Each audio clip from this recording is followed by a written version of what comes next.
नमस्कार मंडळी, आता येत्या 17 मे 2026 पासून अधिक महिन्याला म्हणजेच ज्याला पुरुषोत्तम मास, मल मास या अनेक नावांनी ओळखल्या जाणाऱ्या धोंड्याच्या महिन्याला सुरुवात होणार आहे।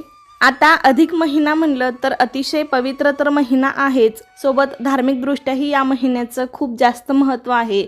त्यासोबतच या महिन्यांमध्ये दानधर्म केला जातो, आपला पुण्यसंचय वाढवण्यासाठी अनेक सेवा केली जाते। या सगळ्या गोष्टी होतातच, पण त्यासोबतच या अधिक महिन्यात आपल्या लेकीला आणि जावयाला घरी बोलावून त्यांचा मानपान केला जातो, अधिकाचं वाण दिलं जातं। या महिन्यात आपण लेकीला आणि जावयाला साक्षात लक्ष्मी नारायण समजून त्यांचा आपल्याला मानपान करायचं असतो, त्यांना धोंड्याचं जेवण खाऊ घालून त्यांचे आदरातिथ्य करायचे असते। या सर्व गोष्टी तर होतच राहतात, पण नेहमी बघा आई आपल्या मुलीची ओटी भरत असते, पण मुलगी कधीच आपल्या आईची ओटी भरत नाही। पण अधिक महिन्यात मात्र खरं तर प्रत्येक मुलीने आपल्या आईची ओटी नक्की भरावी। तर या अधिक महिन्यात म्हणजेच धोंड्याच्या महिन्यात आईची ओटी का भरावी, किंवा आई नसेल तर, किंवा आई विधवा असेल तर मग ओटी भरावी का, ओटीमध्ये कोणत्या वस्तू आपल्याला द्यायच्या आहेत, ओटी आपल्याला नेमकी कोणत्या दिवशी भरायची आहे, आणि ओटी भरताना आपल्याला कोणती चूक टाळायची आहे, अशी ओटी भरण्याबद्दल संपूर्ण माहिती तुम्हाला या व्हिडिओमध्ये मिळेल। त्यासाठी व्हिडिओ शेवटपर्यंत पहा। मात्र त्याआधी चॅनलला सबस्क्राईब करायला विसरू नका। लगेच व्हिडिओला सुरुवात करूया। साधारणपणे 3 वर्षातून एकदा अधिक मास येतो। अधिक मासात जावयाचा तर मानपान करतात हे आपल्याला माहीत आहेच, पण त्याचप्रमाणे अधिक महिन्यात विवाहित मुलीने आपल्या आईची खणा नारळाने ओटी भरायची असते, तसेच साडी देऊन आईचा सन्मान करायचा असतो। ओटी भरणे म्हणजे आपल्या भारतीय संस्कृतीतील एक महत्त्वाचा संस्कार। पूर्वी घरी आलेल्या सुवासिनीला ओटी भरल्याशिवाय पाठवलं जात नसे। सौभाग्यवती, सुवासिनी किंवा गर्भवती स्त्रियांच्या साडीच्या पदरात खण, नारळ, सुपारी, तांदूळ, हळकुंड अशा काही वस्तू घातल्या जातात, यालाच ओटी भरणं असं म्हणतात। ओटी भरणं खरं तर गर्भधारणेचं प्रतीक म्हणजे मातृत्वाचं प्रतीक मानलं जातं। आपण एरवी कधी आईची ओटी भरत नाही, मात्र अधिक महिन्यातच आईची ओटी का भरावी, एरवी का भरू नये? कारण आईच्या ओटीपोटात मुलगी स्वतःच असते। अधिक मासातच फक्त विवाहित मुलीने आपल्या आईची ओटी भरावी, कारण मुलीसाठी आईने सर्वात मोठं असं दान म्हणजे कन्यादान करून खूप मोठा त्याग केलेला असतो। तसेच अशी आई खूप पुण्यवान स्त्री असते असं म्हणतात। तेव्हा अधिक मासात त्या आईच्या सर्वोच्च त्यागाबद्दल कृतज्ञता व्यक्त करण्यासाठी आणि पुढचा जन्म त्याच आईच्या पोटी मिळावा अशीही त्यामागची भावना असते।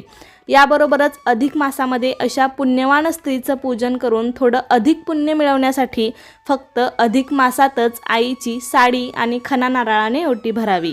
कारण अधिक मासात सगळीच पुण्यकर्म केली जातात, त्यात आणखी एका पुण्यकर्माची भर म्हणून आईची ओटी भरली जाते। वास्तविक पाहता मुलगी सासरी निघाली की तिची ओटी भरतात, परंतु अधिक मासात आईची ओटी भरून तिने आपल्या पदरात टाकलेल्या सौभाग्यप्रती छोटीशी कृतज्ञता व्यक्त करणे आणि त्यासोबतच आईने आपल्या मुलीचे कन्यादान करून खूप मोठा त्याग केलेला असतो, त्यामुळे तिचा सन्मान करण्यासाठी ओटी भरली जाते।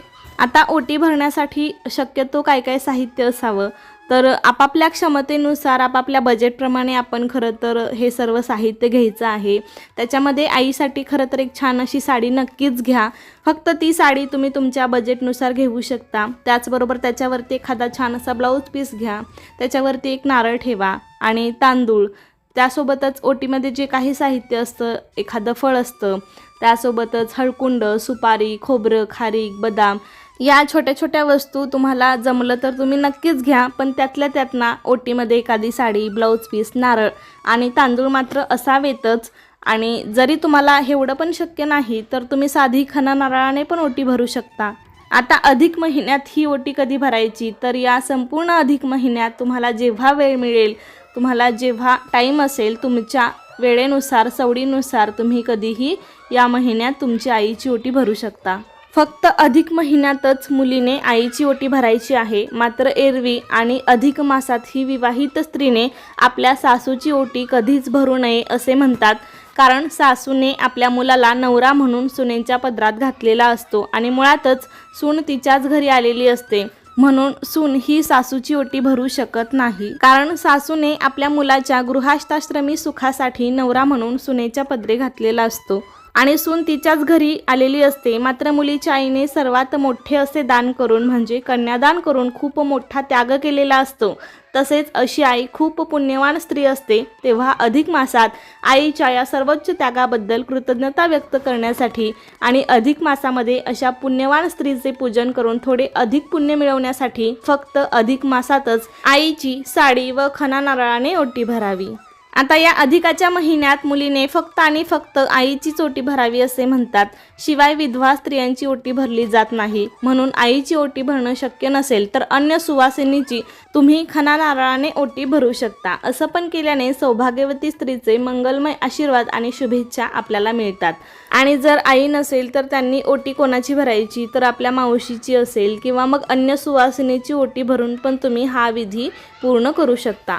आणि जरी आई विधवा असेल, तुम्ही त्यांची ओटी भरू शकत नसाल तरी सुद्धा तुम्ही आईसाठी एखादी छान अशी गिफ्ट म्हणून साडी घेऊ शकता आणि ती आईला देऊ शकता. ओटी नाही भरता आली म्हणून काय झालं, तुम्ही आईसाठी छान अशी साडी घेऊ शकता आणि ती आईला गिफ्ट स्वरूपात तुम्ही देऊ शकता किंवा तिला फक्त आदरपूर्वक नमस्कार करून तिचा आशीर्वाद तुम्ही घेऊ शकता. अशा प्रकारे या कारणासाठी अधिक महिन्यात आईची ओटी भरली जाते. त्यामुळे तुम्ही पण येणाऱ्या अधिक महिन्यात तुमच्या आईची ओटी नक्कीच भरा आणि तिचे आशीर्वाद मिळवा.